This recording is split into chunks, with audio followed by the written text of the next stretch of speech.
Oh, there we go again. Hey, welcome.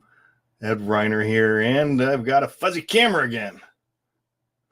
Hold on.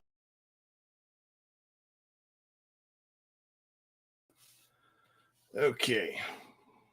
Focus. Well, we'll get it here in a second. Shut that.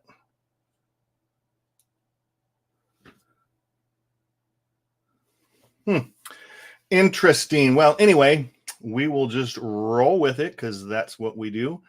I want to welcome you to the Daily Dose of Mind Stuff. My name is Ed Reiner, and today we're going to be continuing on. If you've been watching this at all, we're going through the Born Rich seminar, and we are on session 3, where Bob is going to go into the picture of your mind. So yesterday we went over the comfort zone the day before, and then yesterday was John Canary talking about the proper use of the program. So let's just jump right in today with Bob, and we'll go from there. See you in a minute. Thank you, John. I want to suggest now that you really put on your thinking hat. I have a paper here that was written by a gentleman who has since passed away. He was a great Canadian. His name was Dr. Lawrence Rampell. And when I first moved back to Canada from the United States about 8 years ago, Dr. Rampell was sitting right here where Mr. Kavuk, the great photographer, is sitting. And this man took more notes than anyone I had ever seen in a seminar. I honestly thought if I could have got a copy of his notes, that I would have probably had a transcript of what I was saying. Now, I made up my mind I'd get to know him after the seminar was over. I wanted to know why he wanted to have all this written. And he introduced himself as Dr. Rampell. I asked him if he was a medical doctor. He said no. And I said, are you a dentist? He said no. And I said, are you a chiropractor? He said no. I said, you want to play 20 questions? And he laughed, And he said no, he had a doctorate's degree in thinking. Now, do you know, he had the only doctorate's degree in thinking that had ever, up till that time, come out of the University of Toronto. It took him 11 years to get it. Every time he went to go down a road, somebody put a block up in front of him and say, no one has a doctorate's degree in thinking. Now, that's rather odd, especially when you consider that thinking is the highest function of which a human being is capable. And all the great leaders, all down through history, have been in complete and unanimous agreement that you and I become what we think about. Now, play with that for a moment. It's a subject that is not taught in school. It's the highest function of which we're capable. And every great leader that has ever lived all told us that you and I become what we think about most of the time. Dr. Rampell wrote a paper, Tools for Teaching Thinking. He said, thinking is a skill which can be learned just as we learn skills such as typing and playing the piano. Now, he said, few public schools offer courses devoted expressly to teaching thinking. Rather, we are expected to learn and teach thinking as a byproduct of learning mathematics, reading, science, history, trade, and so forth. And he said, we do, in fact, learn a lot about thinking in this way. The trouble is, we learn our thinking skills in bits and pieces, and we never put it together as an overall picture. If asked to describe what all is required in order to think effectively, most people would be at a loss to give a complete account. Thus, we are unable to assess our own thinking skills or systematically teach the skill of thinking to others. Now, consider this for a moment. When you think in pictures. Check it out. I'm going to suggest that you think of the home you live in, and as you do, realize that an image of your home comes onto the screen of your mind. It's almost as if there's a screen running right through the center of our head, and the second we think of our home, the picture of the home comes onto the screen of our mind. Now I want to suggest that you think of your automobile. And the second you think of your automobile, the picture of the home is gone and the picture of the automobile is there. Think of your kitchen, your backyard. Think of where you work or go to school. And bang, bang, bang, just like that, the picture changes. We literally think in pictures. Now I'm going to suggest that you think of your mind. Now, when most people think of their mind, they get an image of the brain. How many thought of the brain? Quite a few hands going up.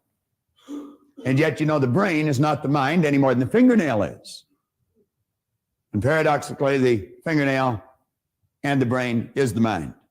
You see, mind is an activity and body is the manifestation of that activity. And we're going to find out as we go along through the morning and this afternoon that the body is really nothing but an instrument of the mind. Now, your brain is comprised of hundreds of thousands of cells. Into these cells, we impregnate pictures or images. And as we think, we activate that particular group of brain cells, and the picture that's in them flashes on the screen of the mind. Now, I'm going to come back to that in just a moment. Flip over onto page 5 in your exercise book. At the top of the page, it's talking about me and money. Now, when you think of yourself and you think of money, what kind of a picture do you get? You know, the vast majority of people get a picture of poverty. And what we want to do is take and build cells of recognition in your brain for prosperity. So we're talking about me and money. That's you and your money. Now we say the program was written in the sincere hope that it would lead you. And that's all we could do is lead you. It's like Dr. Billy B. Sharp in Chicago. He said, a person will not believe something until they discover it for themselves. So we just actually want to lead you to this new awareness. Well, we want to lead you to the many discoveries that lie within you. And we're going to do that through the repetition of prosperous ideas. What we're going to do is tell you one thing 10,000 times and 10,000 different ways. And we're going to cause pictures to fly on the screen of your mind until you get a clear picture of greatness and prosperity locked up within you, because that's what they're, regardless of whether you understand that or not at this point. Now, we're suggesting that you start to see money. Whenever you think of money, see this stuff as an obedient, diligent servant. You're the master, it's the servant. And don't ever get that equation reversed, or you're going to find yourself in very, very deep trouble. You can use this to provide service far beyond your own physical presence. If you and I had no money, we'd still be able to provide service, but the service that we provided would be confined to our physical presence at any given place or any given time. However, if we had some money, we could provide that service far beyond our own physical presence. So let's make certain that we get that programmed into those cells properly. Now you come down a little further, we're going to say here that lack and limitation can only exist when we make room for them in our mind. But prosperity consciousness knows no lack and it knows no limitation.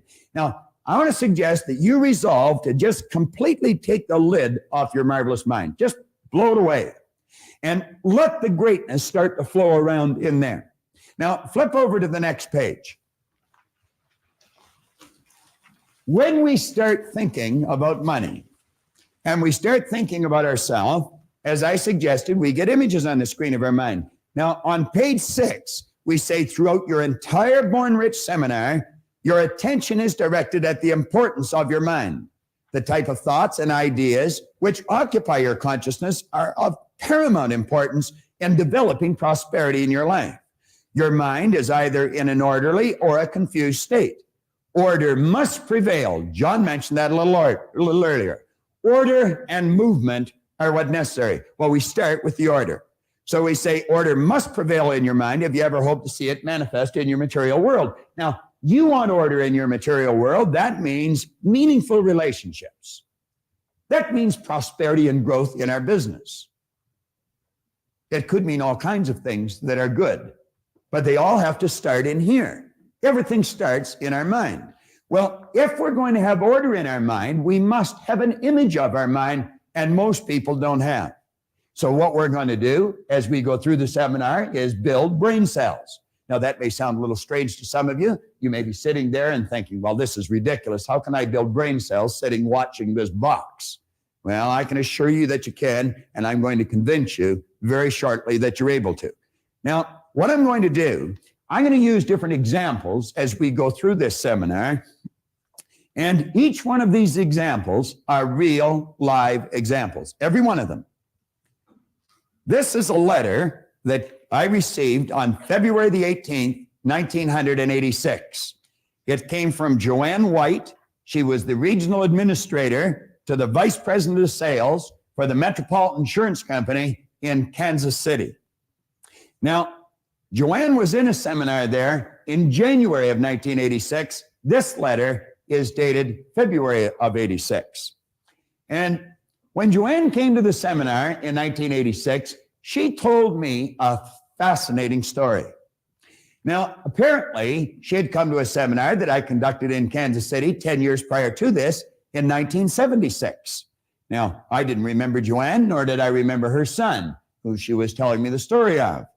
But when she told me what happened, I quickly related to it because it's happened many times, and there's many situations that I do remember. Apparently, we had been doing seminars right across the country for the Metropolitan Life Insurance Company, and a friend of hers in another area had been talking to her on the phone, who also worked for the same company. And this friend told her, if this seminar ever comes to Kansas City, make sure you go and take your son. Well, she took that person's advice and she came. She brought her 11-year-old son, Eric, who had been diagnosed as having learning disabilities.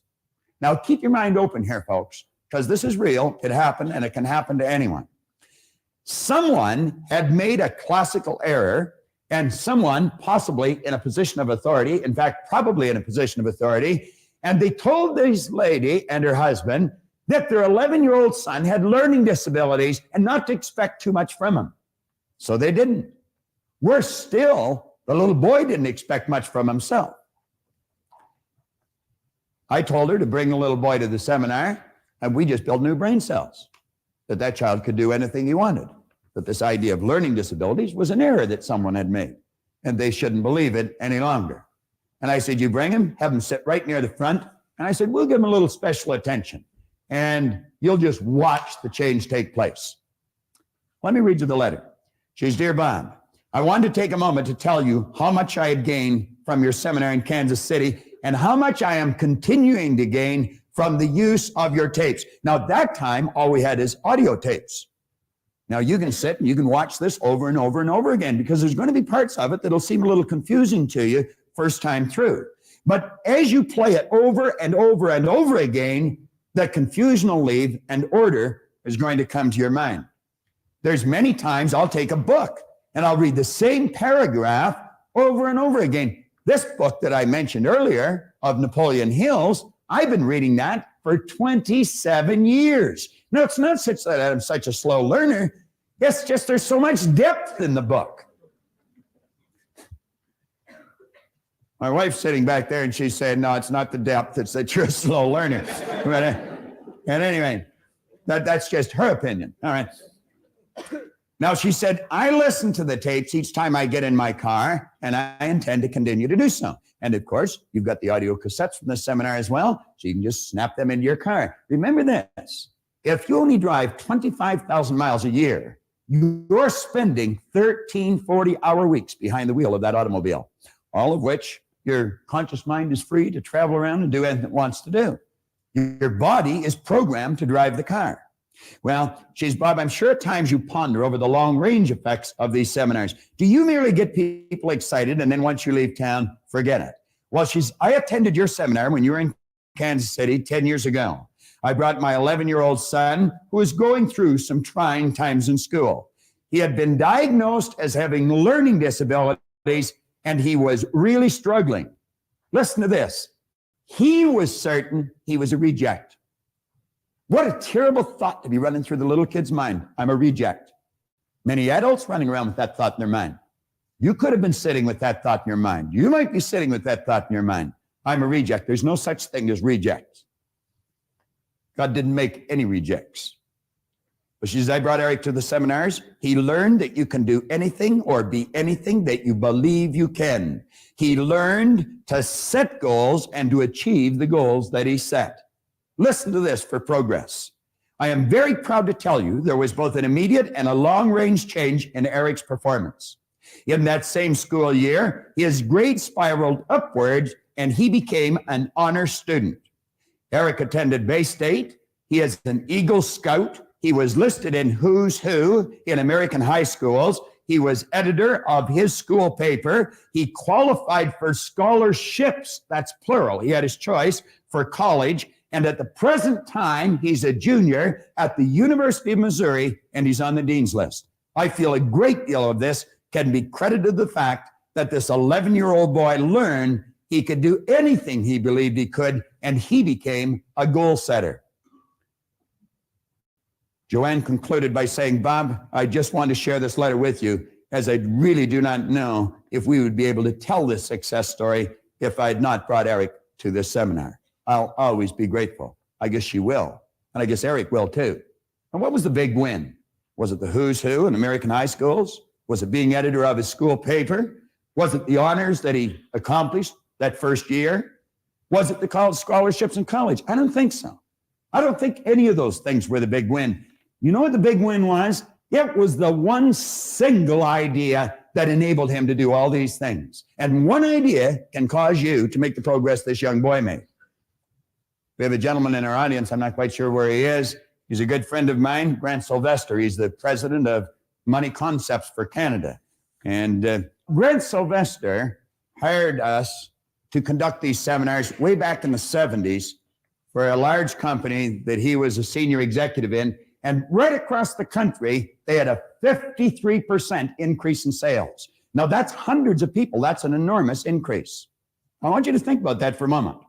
Here's an idea that gave this little boy honors in schools, gave Grant's company a 50% increase in sales. So you see, I don't really care what you do. It doesn't matter what you're doing. It's you that counts. And the more you understand you, the better your results you're going to get. Now, I'm going to run through a very quick idea, and it's very simple. Don't let the simplicity of this idea deceive you. What we're going to do is run through a concept and explain just how brain cells are built. Now, I'm going to ask someone from the audience. Nino, you're a good friend. Come on up to the front here for a moment.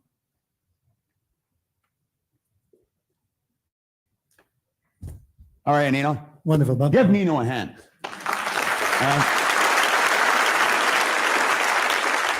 If you're sitting in your office or sitting at home, I want you to meet one of the best managers I know. Thank you. And I mean that sincerely. And I'm not just saying that to flatter Nino. I'm saying that because of the results that I see as people get. Nino was kind enough to hire my son and daughter-in-law to go to work for them at the beginning of this year. And every month this year, they have earned somewhere between $20,000 and $45,000 a month. Now, you don't do that if you haven't got a real good manager drawing the best out of you. Management is the development of people. It's not the direction of things. So Nino's a very good friend of mine. Now, Nino, I want to ask you a couple of questions. I'm going to do something. What I'd like you to do is hold out your hand like this. All right? Now, I'm going to ask you to close your eyes. Now, I would like you to look at that. I want you to see what that is. I don't want anybody to say anything. I'm going to put it in Nino's hand. You just close your eyes, Nino. I'm going to put this in your hand, and I want you to feel it. Close your hand and feel it. Now, Nino, tell me what that is. It feels like a piece of metal. Well, move your fingers around it and tell me what kind of a metal. What would you use that for? I would imagine to open the door. To open a door. What do you call a piece of metal that opens the door? A key. This guy's a real ham, and he put him in front of a camera, and I'm telling you, he'll take it away. You guessed it right, Nino. You win one of our cassette tapes. That is a key. All right? Now, what happened there? Let's stop and think what happened. Nino has sensory factors. He can hear, see, smell, taste, and touch. And when your sensory factor touch comes in contact with something, a light message is sent through a nerve passageway in your body. It strikes a group of cells in your brain. those brain cells are activated and the picture that's in the cells flash on the screen of the mind. So although Nino was not looking at this, which is a sensory factor, and it'll work that way too, he was touching the key, and that triggered the image on the screen of his mind. Now what I'm going to do, I am going to show something to Nino, and I'm going to ask him what it is. Nino, I would like you to tell me what that is. A pin. A what? Pin. A pin. You think it is. Yes. You don't know what it is, do you? You're guessing now, aren't you? Now, you weren't guessing when you told me what that is. No. But when I asked you what this little metal object was, you were guessing. Is that correct? Correct. Now, Nino, what you're really saying is, I had cells of recognition when I touched this, but when I look at this, I have no cells of recognition. Now, we're going to build cells of recognition in your brain. I'm going to tell you what this is, and I'm going to do something with it. And as I do that, instantly, in a millisecond, cells will be built in your brain. That, Nino, has a little plunger on it. Now, as I hit that plunger, something's going to come out of here. You see that? That is a toothpick, Nino. That's what your Aunt Marg gives you when you don't need anything, all right? Now, that is a toothpick. Now, that's no big deal, and you could miss the whole message here. But you see, Nino didn't know what that is. You know what he was saying? I don't have any cells of recognition in my brain. Now, when you go home, Nino, you can tell Rose that you built some brain cells this morning. She can love more of you, all right? You take more of her home. But that's exactly what that is, all right? And we just built some brain cells. Thank you very much. Thank you, Nino.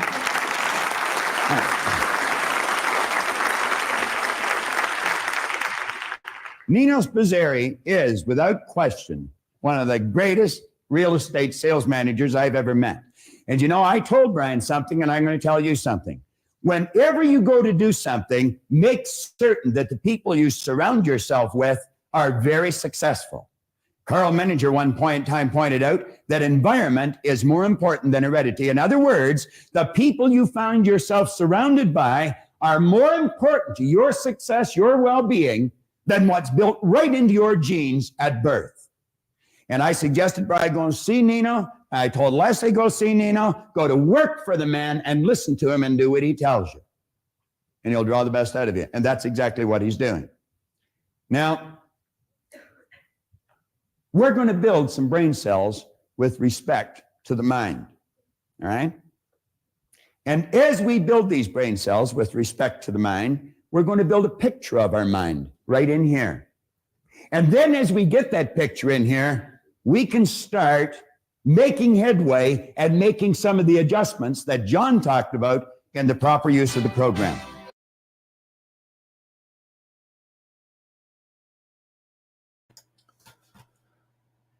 Okay, so that is going to lead us up to session 4, which we'll go into tomorrow, where Bob actually then introduces us to this picture that he's talking about. And if you've watched any of the previous episodes here at Mind Stuff for Success, your daily dose of mind stuff, you'll know which picture he's going to be going into. So that will be tomorrow, and it's going to be really good. I suggest you make sure you come to tomorrow's session so we can see Bob explain the picture of the mind, how the mind works, the conscious, the subconscious. Let's see, some key points that I have from this one here is we become what we think about. And I think that was the main point that he brought in here, and through all of this seminar is going to be all throughout history.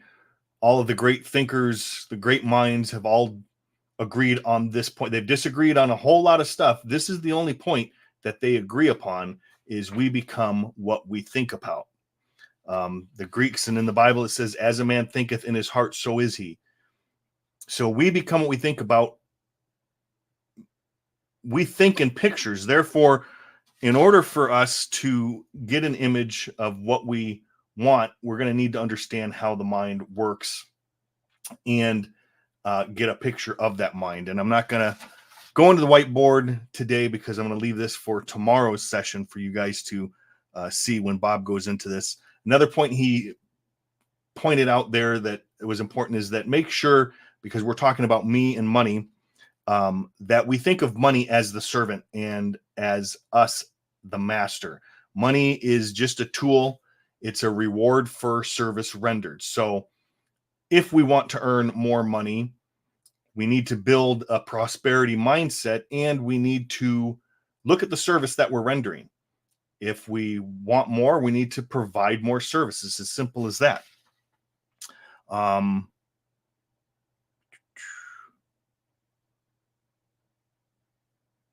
right, nothing there. Let's see over here in the workbook what he had said on there. He made that one quote, which I think was really good, and I wrote it down. So in this and in all of the videos we do, basically what we're doing is just leading you with ideas, different ways through repetition, building these ideas so you can come up with the decision and accept whatever it is that you want, and you can take these ideas and accept that you can have them. He'd said that he had quoted that Billy B. Sharp, a person will not believe something until they've discovered it for themselves. And that's important. So, we can give you all of this stuff, and that's why it's the repetition of these ideas is important to go over and over. That's essentially what Bob did when he changed his life and went from earning $4,000 a year to over 175 and then $1 million, which, what was that? Let me just look and see how much was that again. So 175,000 in 1961 was $1.7 million. So of today. But that's what he did, was by listening to Earl Nightingale over and over, and the repetition, those ideas started to sink into the subconscious mind. And it's just one idea. And even Napoleon Hill in Think and Grow Rich says one idea is all it takes to take you to wherever you want to go. So we want to make sure that we're listening to these programs over and over again, because something is going to click at some point that's going to set you off. Just like he gave the story of the little boy, just one idea changed his whole life. So that's all I've got for today. It was really this is all setting up for tomorrow's, which is going to be huge when we get into the picture of the mind and how the mind functions. So if you got value out of this, share it, like it, invite somebody to come with you live tomorrow. And you guys have a great rest of the day. This is Ed Reiner with your daily dose of mind stuff. We'll see you tomorrow. Peace. God bless.